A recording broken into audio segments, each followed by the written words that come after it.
सर्वसामान्यांच्या हक्काचा आवाज जागर जनस्थान।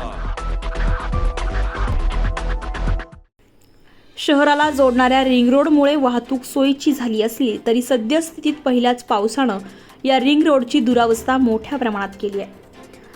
गेल्या 2 दिवसांपासून पडणाऱ्या मुसळधार पावसामुळे शहरातील बाह्य रिंग रोड खड्डेमय झालाय। मखमलाबाद रोडवरून उपनगरला जाणाऱ्या रिंग रोडची अवस्था अतिशय दयनीय झाली आहे। या रस्त्यामध्ये 1 ते 1.5 फुटांचे खड्डे पडल्यानं छोट्या वाहनांपासून तर मोठ्या ट्रक चालकांना वाहन चालवताना मोठी कसरत करावी लागते।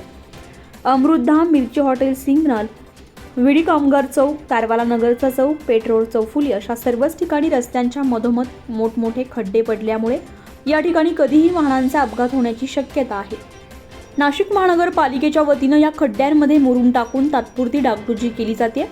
मात्र पावसाचा जोर वाढल्यास हा मुरुम पाण्यात विरघळत असल्यानं पुन्हा नव्याने खड्डे होत आहे। विडी कामगार चौकामध्ये दुचाकीस्वारांचा अपघात होण्याच्या घटना घडल्यानं पुन्हा अशा घटना घडू नये यासाठी रस्त्याच्या मधोमध पोलिसांचे बॅरिकेड्स लावण्यात आलेत। एकूणच काहीतरी या रिंग रोडवर पडलेल्या खड्ड्यांमुळे अपघात होण्याची शक्यता निर्माण झाली असून नाशिक महानगरपालिकेच्या बांधकाम विभागानं तातडीने हे खड्डे बुजवण्याची मागणी नागरिकांकडून होत आहे।